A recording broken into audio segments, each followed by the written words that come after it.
Andy Liu, Draft Eve, my man. In less than 24 hours, the Warriors will be selecting a college player, and my timeline will look incredibly toxic because people are mad that they did not trade for Siakam, Porzingis, name it who we will be. In 24 hours, that person on the timeline will be myself. I will be very angry in 24 hours, or I will be very happy. I don't think there's going to be an in between tomorrow night, Samuel. I don't think I'm going to sit here and be like okay with whatever they do. I think I will be very angry or very happy. So I can't wait. I cannot wait. This is like the most emotion that I've had since the Warriors lost Game 6 to the Lakers. And with the 19th pick, the Golden State Warriors select Bilal Coulibaly. I just learned how to pronounce that. It's the next Giannis. That's the next Giannis. I'm in. I mean, he's not lasting to 19, so unfortunately they can't give us that pleasure. But what was I gonna say? You know what's interesting? Porzingis. You following this in real time? I was ready to come on and kind of rant about how annoyed I was the Warriors didn't trade for him, but it looks like it might be falling apart with the Celtics right now. I don't know if I should be frustrated with the Warriors or not with the Porzingis thing, just because it felt like they were moving off of an expiring. So for the Warriors, it felt like, well, so are you gonna get Clay in that move, or because they don't seem like they really want Jordan Poole, and then they brought in a third team. That's where the Clippers came in, right? And then, but not now, it's falling apart. So none of that actually matters. I guess the real question is, do you think the Warriors get back in here, or do you think it's just, well, whatever, screw the Clippers, we're going to get this done ourselves, type of thing? I think it's over. I think by the time most people are listening to this, it's over. But okay. Let's talk a broader picture, something that lasts a little longer. Okay. It does seem like the Wizards are in a rebuild. I mean, it doesn't seem. They're finally acknowledging they're in a rebuild. Took them long enough, right? And they just want expiring contracts so that they can clear the books, tank, get their own picks, make their own decisions. I get it. If I was a new GM taking over, I'd look at that roster and be like, this is terrible. I just want everything out of here. Let me build this from the ground up, right? And if you're someone such as Andy Liu who wants to trade Jordan Poole, that's a tough landscape because he has a 4-year deal, which was just signed, So I'm just thinking about this. It's like one of those things where we want the Warriors to upgrade the roster.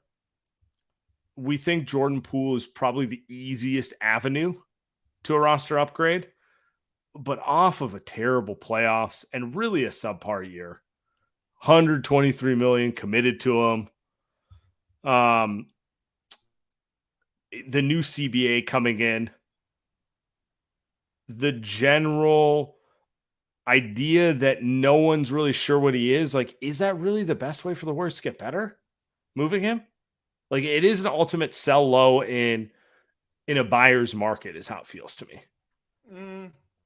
And then I would say to you, I think I agree. I think logically that all makes sense. I'm sure that's what Mike Dunleavy is saying right now internally, or someone else is saying to him. But on the other hand, I would say, well, your other best option is the Clay expiring. So that's valuable to a tanking team. They may want to get off a contract with that move, want to get off an extra year, save themselves $30 million or whatever. But you can't move Clay, because Steph is not going to allow you to move Clay, more likely than not. He's also really good still, had a really good regular season, not so great in the postseason, but we can say that also for Jordan Poole, who had both a terrible regular season and a terrible postseason. And then I think finally, you just at some point have to choose. You have to choose. You can't tell me with a straight face that Draymond and Jordan Poole are okay with each other. And I think if you're running it back with those two guys, you're just gambling that they're going to be okay with each other. And they're humans. They're not.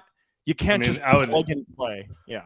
And maybe that's Draymond's fault. Then you don't sign him then. But they're not going to do that, right? They're bringing him back. So, I mean, it feels like the choice is already made.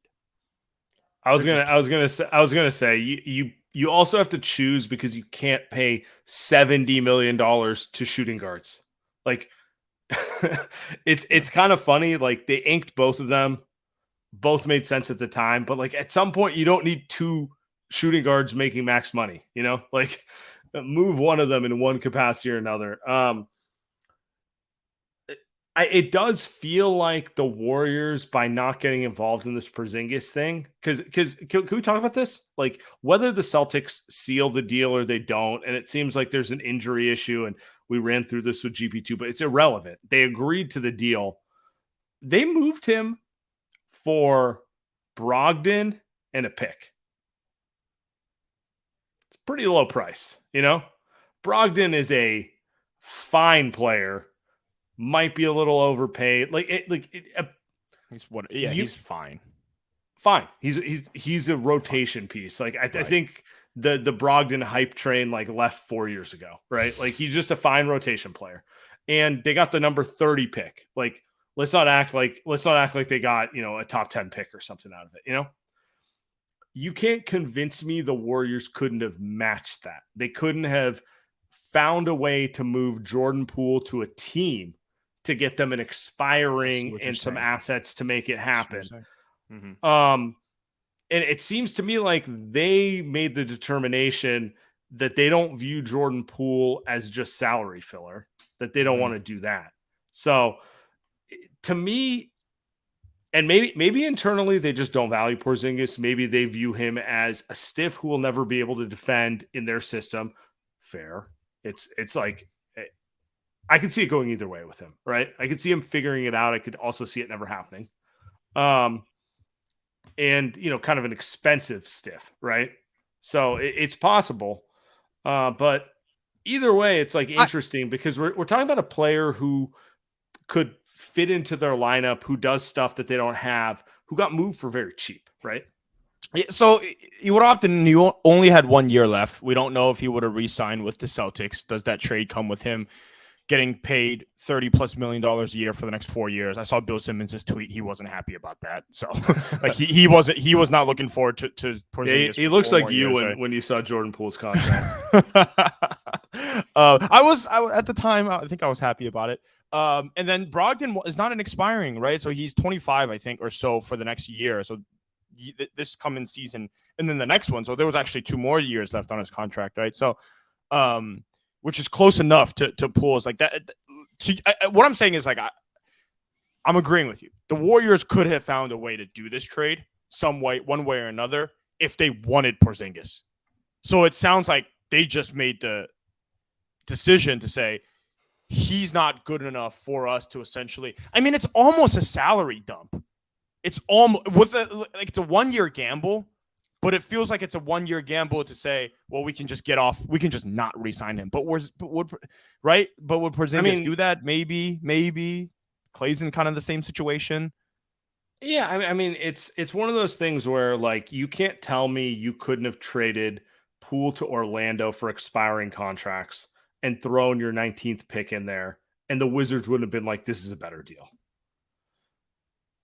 Now, should the Warriors have done that? Clearly, internally, they're like, no, we think Jordan Poole is a better player than that. We're not just dumping him for salary filler and giving a pick on top of it. But that's kind of the decision here. And I don't know if I disagree with them, but like the more you see these players who you know are going to get moved and who like teams are desperate to move come off the board, the natural instinct is to be like, well, the Warriors just going to run it back. They're just going to make a pick, run it back, maybe go try to sign Austin Rivers or something. You know, like you know what I'm saying? Like every time a player goes off the board, it makes you a little nervous that they're not going to do anything substantial. They hold on to their guys. They definitely value their guys more than anyone else value their guys. I kind of compare it to Rob Pelinka and the Lakers, who and LeBron's a lot more aggressive with the way he talks to people, right? But they're just like, screw it. Let's just go get Rui. Let's just go get this guy. Let's just go get D'Lo, who, I mean, you could argue won a few games against the Warriors, and let's make a run at this thing.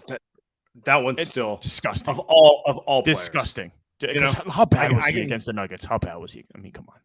I can live with AD. I can even live with LeBron, but D'Lo. Anyway, that's in the past. We're not talking about that. But they're a team that it feels like they have about the same pick as the Warriors. They have the 17th pick. They've got some expirings. They've got Malik Beasley. They've got Mo Bamba. They've got some guys that they can come off of. Now, it's a little bit different, right? Because Poole is a lot better player than those guys. Clay is not a player that you want to trade, but you can argue that they're probably going to make a move. If not in the next 24 hours, definitely in the next 2 weeks to trade for a guy. And I don't know if you can say the same for the Warriors. And I'd argue that it's better to have the Lakers mentality versus the Warriors right now. You know, what's been interesting with the Warriors for me has been you're hearing things publicly that you wouldn't have heard in a couple of years ago. Like, it's weird to me that you're hearing Jonathan Kuminga's name come up in trades. Weird's not even the right word. It's atypical for a team like the Warriors to have their prized lottery pick be kind of a player who may or may not be in trade talks. And so we got a special guest here, senior reporter from Yahoo News, our guy Jake Fisher. Jake, how you doing, man? Wow, I appreciate you giving us 5 minutes. What's up, guys? Listen, man, I have declined a lot of trade requests, interview requests. See, my brain's all scrambled. But I'm a friend of the show. Excuse me. Nice. And Victor Wembanyama said light years ahead today. I don't know if you guys saw that. So I feel like it's only destiny that I'm here with you guys tonight. I love it. We're currently working on getting into our branding, and taking all the credit for it. So, and I'm the one who asked him the question that he said that. So amazing. Wow. Wow. Look at that. Nice. All right. So aside from the fact you haven't slept in 72 hours, and you're looking forward to Friday. I am. Friday's gonna be a great day. I got a spa day booked, a little sauna, nice. A little steam, a little cold plunge. Nice. Cold plunge. Let's talk player, man. That's unbelievable. Let's talk Jonathan Kuminga here. Yeah. All right. His name's been floated around. What are your thoughts? Is he getting moved tomorrow? How serious is the Kuminga talk here? Yeah. So it's interesting. The draft, similar to the trade deadline, but the draft is a little bit different. Like, I try to start keeping tabs on all the rumors like 2 weeks out. So that way I know I have like a starting point to keep and for our video watchers, all the glare on my eyes is the nice camera lens that I have from Yahoo that's distracting me as I talk. So if it's distracting anyone watching, I apologize. But so like originally hadn't heard Kuminga's name pop up at all. And then, earlier in the week, the word I was getting, it did seem like, I saw that Draft Express report that they're like shopping Jonathan Kuminga to move up into the lottery. There's all this talk that the Warriors like Anthony Black, blah, blah, blah. I think today, as I come to you now, Wednesday night, from everything I've heard, I do not think that's the situation. I do believe that there are teams in the lottery when Golden State has floated, hey, there's guys out there we'd like. They have requested him. I mean, Indiana definitely has had an eye on every single young combo athletic forward and every old combo athletic forward. That's a pretty obvious one that I don't feel like saying here is any issue to say publicly. But I don't think Golden State is on the phone calling around offering Jonathan Kuminga. I don't buy that. But do you believe that if they had a chance to get to number 7 or higher, that they would do it? That's the part that's hard to read. I buy that they're not like desperately shopping. That's not generally their MO. I can't tell if they'd actually move him to move up in the draft or not. Yeah. Look, this is the phrase I've coined today is that this is the most NFL draft I've seen an NBA draft look like, where all these teams could potentially trade up and then they also could potentially trade down. Like pretty much everyone from Detroit even though Detroit wouldn't really trade up, but like on through 21, like 20, like Portland. I was just talking to someone there, like they might move up from 23 depending on who's available in the late teens. So like the Warriors fit into that exact mode. I think depending on who's available, depending on what deals are there, I could see them trading into the lottery for a certain someone.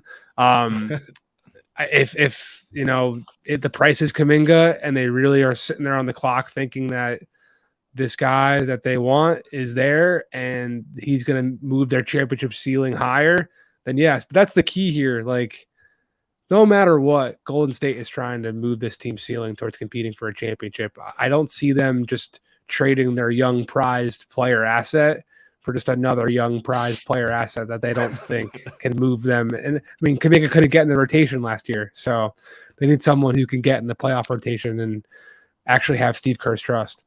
So I guess that leads us to the second guy. He's not really in trade rumors, but I'm sure he's in some talks that the Warriors have had. Jordan Poole. Anything with him that the Warriors are trying to do? Nothing. I haven't heard his name at all. The Warriors have been pretty quiet, as I'm sure you guys don't want me to say. I mean, I will say like I was texting Sam about this. I think it was like Monday, Tuesday before the trade deadline. I was like, man, I'm hearing a lot of James Wiseman stuff. I don't know if I want to report this yet. Like, this feels really real, but like he's a big name and Warriors Twitter will explode if I throw it out there. But I was like believing for sure, wholeheartedly that James Wiseman was going to get dealt at the deadline. I don't have that feeling really about any Warriors move here. Yeah. Okay. Let's before we get you out of here. You're raining on everyone's parade, but you know the truth is what it is. Let's end on this one. So Porzingis, well, we'll see what happens with Porzingis, but it seems like it's going to happen. It's going to opt out. The other team who's dangling players and is the general tease is Toronto. Mm-hmm. Do you actually buy that guys like OG and Siakam are on the move? Because at this point, like Masai Ujiri is the ultimate tease in terms of movement, right? Like I don't know. Where are we at with those guys? So I do believe right now that of those two players, Pascal is the one that Toronto would be more motivated to move. I do think like moving him helps solve the problem of OG Anunoby's playing, opportunities, playmaking opportunities, touches, all that jazz. And Pascal's coming up. He's extension eligible this summer, and it's probably going to be a pretty big number that he's looking for, So, and that's going to be an impediment, I think, for a lot of teams that are interested in trading for him, wondering if he's actually going to be able to sign an extension there. So to answer your question, if they're actually moving, just like in February, I am dubious. Like, shout out Larry David. I am dubious. Like, every single team I've spoken to continues to say that they think the Raptors are overvaluing their players on the trade market. It will be different if Fred VanVleet walks, I think. I mean, it's certainly possible he goes back. I think that's very much in the cards, especially because right now, as we record this, and teams can't be talking to players, but the only free agent destination that seems viable for him right now is Houston. So would he want to leave the team that he won a championship with in 2019, that has been an integral cultural fabric piece, since that title run, to go to Houston? I'm not 100% certain on that right now. So get that number up. Yeah. Yeah, but like if he does leave, then all of a sudden it leaves a ton of more optionality, I think, for the Raptors to look elsewhere. I mean, Gary Trent opting in doesn't necessarily guarantee he'll be back. I think, sure, could there be extended talk there? Yeah, but his name's come up so far in some trade stuff that I should be writing tomorrow. I don't know if he's like, got a ton of suitors at that number. But to your point, to bring this ramble to a close, I think the Raptors are very similarly positioned to where they were at the deadline, where there's a ton of opportunities and they're having conversations, and I'm just not so certain how actually active they're going to be. Sounds about right. I would bet money they do nothing tomorrow. Is that definitely going to be a It's play for the possible. I Denver? mean, they're a perfect team of the NFL draft scenario or analogy I gave earlier, where like I've heard they've called teams like Orlando at 11 to move up from 13. I've also heard they've called teams in the 20s to move down from 13. So there's just a ton of, I think a lot of this stuff that we're hearing that's being written about, that people are talking about and podcasting about, so much of it is just going to be end up being determined on how the chips fall, how the order goes, which sounds cliche and like hedging and saying, we don't know what's going to happen. But like, I'm telling you, I've been on the phone from like the second I wake up, like literally in bed after my alarm goes off till before I put my head to pillow every night. And like every single team I'm talking to is talking about how this is the most maneuverability that ever has really been kind of floated around for teams looking at both directions. That I've been covering 10 drafts. I've never seen anything like it before. It doesn't mean all these trades are going to happen, but it is curious how many of these teams are kind of like having one foot on both sides of the fence. It's interesting. It's very interesting. And you got me intrigued for tomorrow. Jake, I'm going to let you go. Anything you want to plug before guys. you get out of here? Just keep it locked on Yahoo Sports. We'll have another edition of No Cap Room on the Ball Don't Lie podcast network on Friday morning. We did one today. The last episode of Kristen Peaks on the clock. She's our excellent draft analyst. Her and I just caught up after we went to the green room media availability today and talked to some prospects and kind of broke down a lot of the latest rumblings. So that's really all I got. No sleeping. Keep going. No sleeping. Man. I'm targeting 2 a.m. Eastern time. 2 a.m. Eastern time is my bedtime tonight. 36 hours, and then you can hit bed. All right. Talk to you later, man. Appreciate you guys. All right, man. Good stuff. Oh, good stuff. I mean, not good stuff, but pure deadline. Pure deadline work right there. I appreciate it. It's like an end of quarter, when reporters do a trade deadline or NBA draft night. It's for salespeople, for people that are listening to, they know what it means. But like an end of quarter, you got to hit the quota, whatever it is, and you're trying to scrounge in that last deal. That's what I don't envy Jake's job right now, but I'm sure he's having fun. It's harder jobs out there. It's great, good info. Were you a little surprised? Looks like nothing's gonna happen tomorrow night. I think the most interesting part that he said is it feels like an NFL draft, which it kind of like, don't you feel like every year the NBA gets more NFL-ish with transactions? And to me, that just means it's complete chaos in general. So I don't know. To me, that reads that the Warriors could make a home run or they could do nothing. And my gut says nothing because they haven't exactly been the home run transaction team of eternity, but it could be the type of thing where a couple moves just happen really quick. I don't know. I'm all over the place on it. I don't know how much of it's just like my adrenaline around it, but I'm all over the place on it.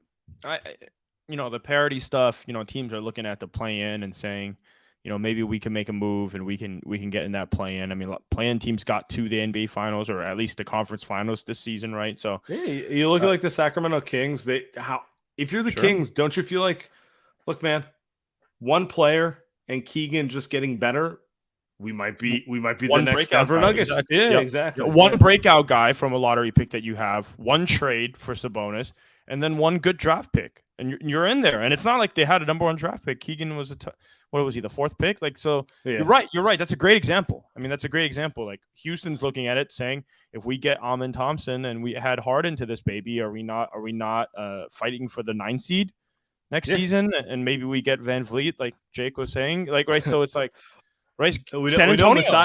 We know Masai thinks he's one player away at all times. So but it gets to a point. It feels like there's less of a divide between teams being like, we're gonna tear this down and do the rebuild, and more teams who are sitting there going, look, man, this guy takes a step, got a little something, we're cooking.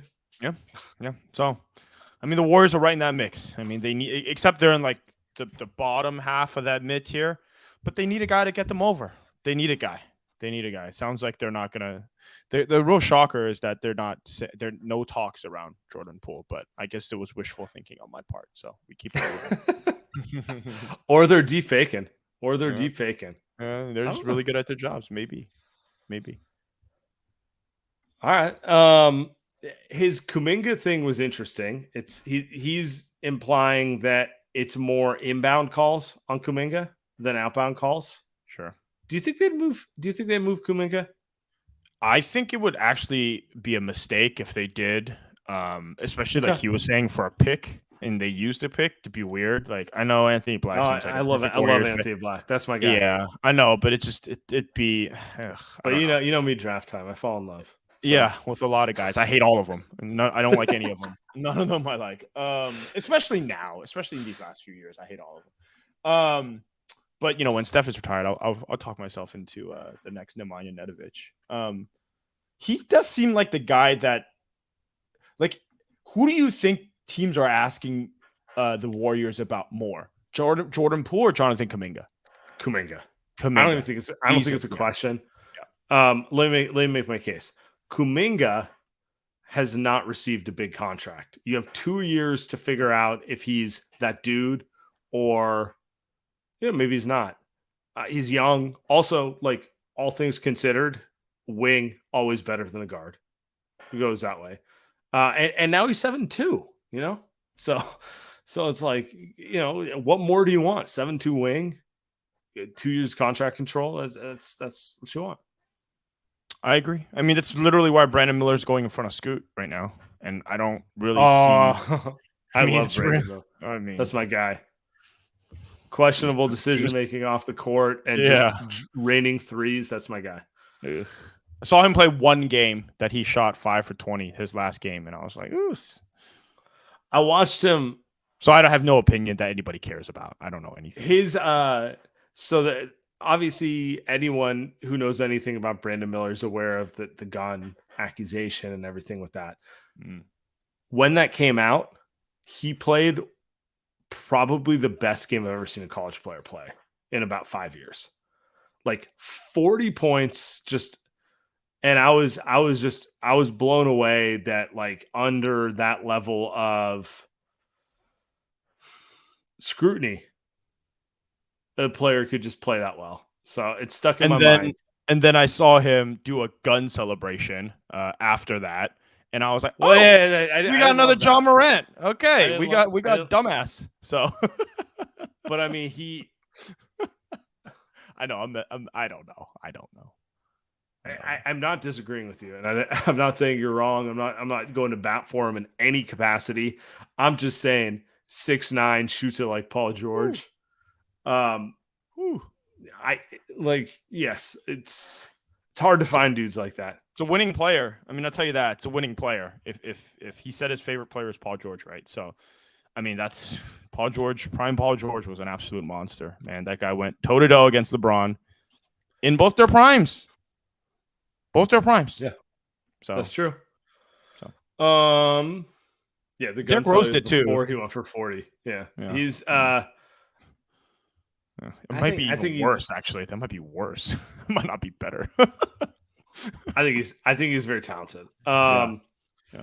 I'm actually like, I don't know. No one cares about our draft takes, but like, I don't know what I think of Scoot. Scoot's just winning the intangible battle. You know what I'm saying? Where he's like, where it's just like, he's just working out with Steph. He's just like following Steph around, being like, teach me. And I'm like, oh, this kid gets it. I love him. Everything good. And then I just watch him. I'm like, but you can't hit a jump shot. That's not good, So would you rather have prime Paul George or prime Derrick Rose? Paul George. Yeah. Although it's unfair to Derrick Rose because his prime was 23. Like, I don't know what Derrick Rose would have been at 26, 27 if his body. How about Russell Westbrook? Paul George. I mean, the reason I wouldn't want Russ is IQ. But if you're telling me Russ with IQ, I mean, that could have been Derrick Rose. It could have been Derrick Rose. Could have been John Morant, honestly. Could have been John Morant. It could have. It is a completely different conversation. I mean, it sounds like all three guys are going to be really good. So good for the Hornets and the Thunder and the Blazers. They can't possibly mess this up, can they? They can't possibly. Of course they can. I know. All right, before we get out of here, what do you think the Warriors do? What do you think the Warriors do? Do you okay? Let's start with this. do they stay pat at 19? No, I don't Okay. care. I don't care if I have no Sam sources. I'm not listening to Jake. Love Jake. I don't care. I'm gonna talk it into existence. They're gonna move to 20. Gotcha.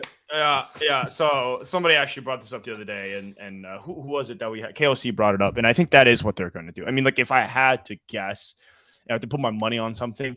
They'll trade back to 26, maybe pick up a couple seconds, maybe a future super predator first. Although I doubt maybe that'll happen because 19 is just not high enough, and they'll just draft whoever they're going to draft at 19. So they'll draft Chris Murray at 27 or something like that. Is what I think they'll do. It's kind of like the Belichick to your NFL draft analogy. It's what Belichick does every draft. Is he just trades a late first for a second and an extra back third. a little bit.